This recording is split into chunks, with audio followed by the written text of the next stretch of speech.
Hey guys, so welcome back to the channel. So today's video is one of the most requested that I've had, and that is how I actually rig out my kayak when I'm out there on the water fishing. So what I'm gonna do, I'm gonna go through it today. I'm gonna show you from bow to stern exactly how I rig everything out, all the equipment that I use, and if I can remember where I purchased everything. So let's get into it. This is a Native Slayer Max 12.5. This is a 2021 model, so it's a little bit different than the newer ones now. All right guys, so actually starting here at the bow, so the first thing I did, I actually changed out the actual rubber that came on the kayak, and I bought just simple bicycle handles, come in a pack of like 6. I think I paid like $3 or $4 for them, and so I replaced these. And all you do is you just take the screws off and slide these on, put the screws back on, and I did that for all of the handles for the kayak. It just makes it easier to grip and different things like that. So coming to this side, my net is a floating net. It's snag free, so that way if you get your lures caught in there, it is really easy to get your treble hooks and different things like that out of this net, and plus it floats. I bought this on Amazon. I have the link to everything in the description. I don't remember how much I paid for this, but I also have the Yak Attack Robo Grip, and so all this is a paddle grip that the 901 pedal drive actually has a spot up here where there's a little cap on there. If you guys can see right there, there's a little cap that went on there, and what I did, I just took that off and then screwed this on there, and this holds my net really well while I'm out there paddling, so that way it's always right there. Normally I have it up a little bit, it doesn't get in the way. As long as this clip here is out the way, I can pedal all day and it won't touch it or anything. But when I'm fighting or I'm getting ready to grab a fish, it's really easy to grab it right from there. I used to have it in the back behind me, but there were times that I went to go grab it and I would let up pressure and I lost a couple of fish, and that was when I was sheep's head fishing, particularly. All right, so moving on around, right here is my additional camera boom. This is the Railblazer camera boom. So it has the seat that came with it and all that. It goes really well on the track. This is one thing I love about Native. They have tracks all the way down the kayak on both sides. All right, and so these are really good to install all kinds of equipment, and we'll get to that here in a second. But for the Railblazer, I had this on my very first kayak, and I've been using it for a long time. It goes well. It has GoPro mounts already. I'm using a GoPro 8 on the front one, and my head camera is a GoPro 9. So it works really well. I have just a simple bag here that holds my external battery. So this battery here, which I'll show you, it's just a simple little battery. I think I paid, I don't know, $20 for this thing. You want to get something that's at least 12,000 whatever hertz it is, so it'll last pretty much all day. If I'm out for 6 hours, it lasts at least 6 hours. All right, and it just goes in there. I have my cord, I have a little tie right there, and I use this for my battery to power my camera. I don't use an internal battery because you're constantly changing the battery, so I took that out. I realized that you don't have to have a battery in there, and that's what I do for all day. The only drawback here in Florida, because it's so hot, is that every once in a while they'll overheat, especially in the summertime. If I'm like going from place to place, I'll turn my camera off and unplug the battery, so that way it cools it down a little bit. So moving back, I love the 901 drive because it's like super smooth. I've done maintenance on this once a year. I've had this kayak for 2 years, and so the maintenance is done on it and everything is good to go. I missed in here, so let me back up a little bit. So inside here I have my battery for my fish finder, which I'll get to in a second, right? But all this is the 12-volt battery from Bass Pro Shop, which is Cabela's as well. And I have the Yak Attack through hole wiring kit.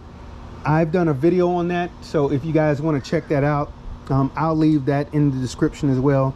And so I also have a little pump to pump water out just in case something happens to my kayak and I get a bunch of water in there, which has never happened, but it's always safe to have.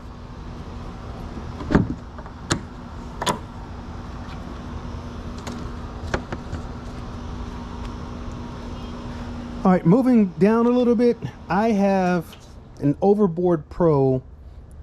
This is really good for those fish that you don't want to touch, whether it's catfish, whatever else. Let's say you want a trout that you don't want to keep and you just want to release it. Well, you just swing this out and you run your hook through there and pull it down, and the hook comes right out, the fish is gone. So I've used this a couple times, different videos.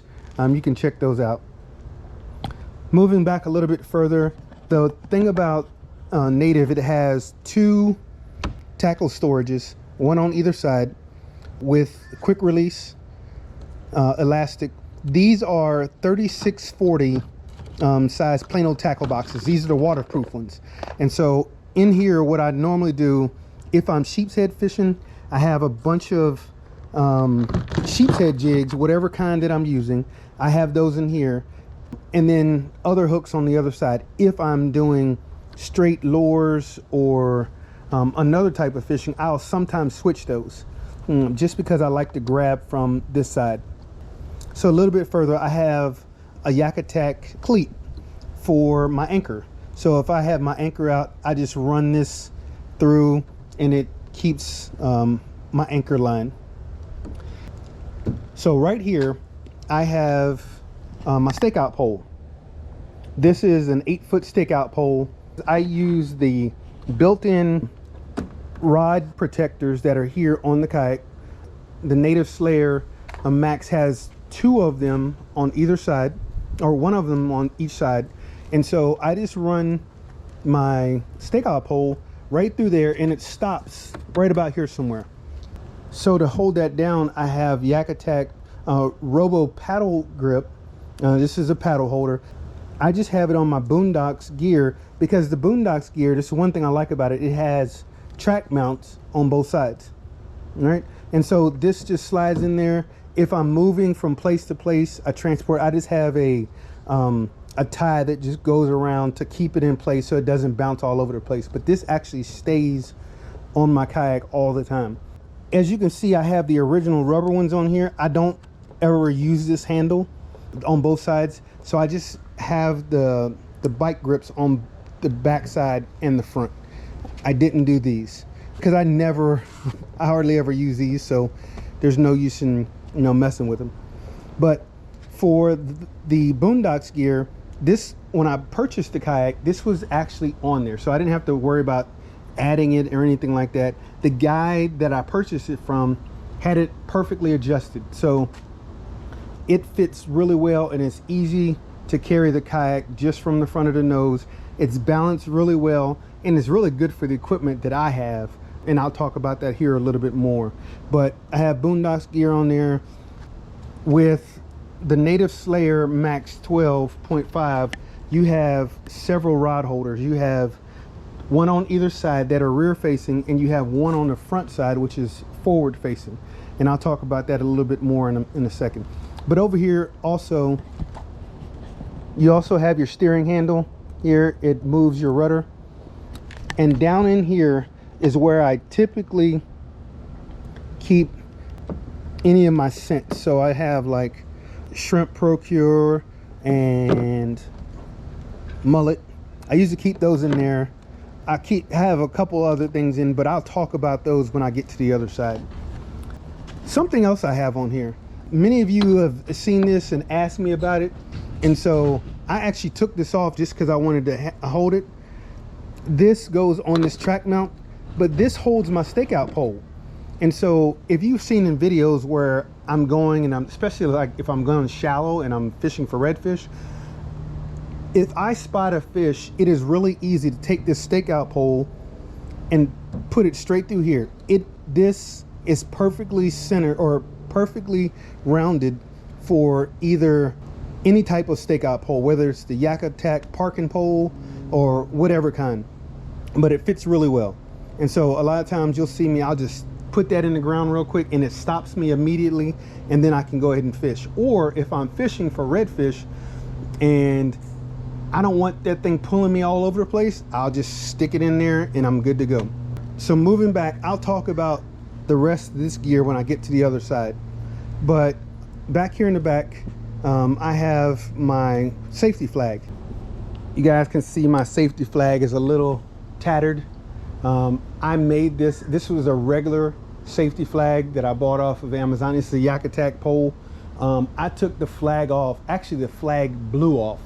It was poorly made. It blew off. So I had a flag that I had from Afghanistan. I use this all the time on my kayak. It just brings back memories of some of the fallen.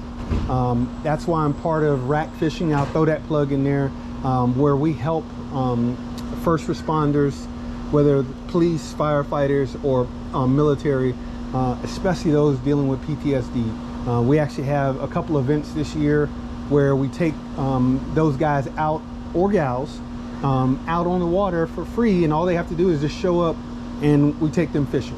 That's the reason why I love flying Old Glory on my kayak. So on this side, I'm gonna start back here in the back. And so I have my kayak crate. I made this myself several years ago with my first kayak. This is the only kayak cart I've had. I just took 3 rod holders from Walmart, screwed them on there, and that's it. I took a regular kayak or a regular crate, cut the top off of one, and zip tied it on there. So, and that's it. Inside there I have my anchor. This is a Bruce Claw anchor, a little bit different than a lot of the kayak anchors that you see. I have an extra propeller on the inside. I have a first aid kit, and I have some bungees, and it's an extra rope for my parking pole if I want to stake out. All right, moving over. So I have my ruler. I have this solid ruler. I bought this for my redfish tournament, and the reason why I'm still using this is because I put down my folding.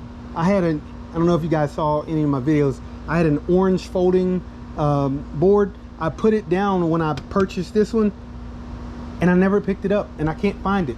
And so if you guys have an extra, the orange folding ones, or if you found mine at the rack fishing redfish tournament, as mine, hook a brother up. So I did a video several years ago on keeping your fish cool, and so I use this Ozark cooler. I've had this since I've been kayak fishing, and so inside of it I have the same cooling, the same ice packs that I did a video on. I have these same ones. So this is 3.5 years ago now, and they have held up. They're a little beat up from sheep's head or whatever else, but these bags, you can replace these, and I can put this inside this cooler. So when I put this inside the cooler, it fits just right, as you can see, and I can fish all day in the summertime here in Florida, and these things are still cold. They're still ice. It doesn't melt completely at the end of the day. So those are really good. And so moving up a little bit further, I have an outdoor products. I just bought this at Walmart. This is a watertight case. This is the large size. And so inside of it, I have extra GoPro batteries, external batteries, batteries for my 9, for the 8. I have an extra GoPro that I use for underwater. This is a GoPro 6 that I don't really use very often. And then, so if you guys heard me say that the Boondocks gear is perfectly set up for me, what I mean by that is, as you can see, my cooler fits. I have my crate that fits. And I also have my lunch bag. And so my lunch bag fits perfectly right behind the Boondocks gear, or in front of the Boondocks gear and right behind my seat. I mean, it literally slides in there perfectly. It will not move. I've tried to, and it just doesn't move. And inside of it, so the same cooling packs that I have, the large ones, these are 8-hour lunch packs. So I have 3 of these. They don't stay as cool in this, but they do last all day long. So as long as I have 3 of them in there, it comes in a pack of 5. I have these in there, it'll last all day long. And my water is still ice cold at the end of the day. One thing I missed, I am not as organized with my plastics as I should. And so I just have a Ziploc bag with all my plastics, but it goes right there on the side. I also have 2 more Plano tackles for shrimp and some of my hard baits that are in here. And that goes, it's just built right into the back of the seat. And so my large case has a D-ring on it that snaps into right up underneath the seat. So moving over, when I'm out fishing, there are times where you go into shallow water or something like that. And so I have the double head Robo Grip rod holder. It has 2 Robo Grips. This is exactly how it comes, and it fits perfectly for your paddle. These right here flip over, and if you want to secure it, it has these on both sides. Pretty neat.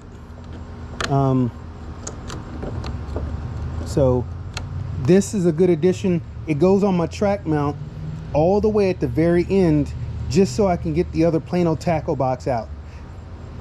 So that's just how I have mine set up.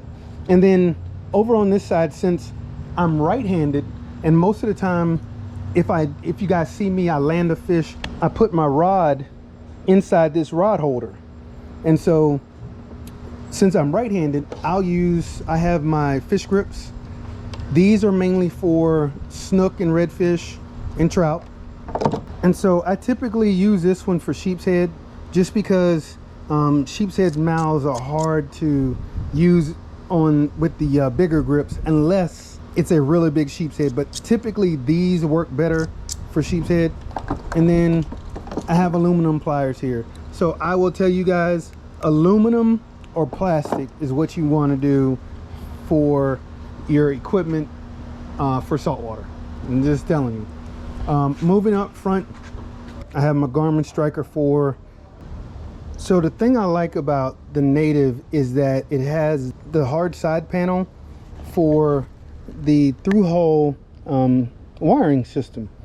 So the newer one, which is 2022 and 2023, actually has it on both sides, so you can mount your electronics on either side. And so it just makes it really easy for mounting electronics, running your wires through the kayak. And so with my Garmin Striker 4, it has the Scotty mount on it. And so that's just how I purchased it. It came with the transducer arm. That's why you'll see the extra piece on there. It was the actual transducer arm that hung off to the side. I just used the same mount just because it had the track system, and I just use it there. All right guys, so that's how I rig out my Native Slayer Max 12.5. So I hope you guys enjoyed this video and I answered your questions.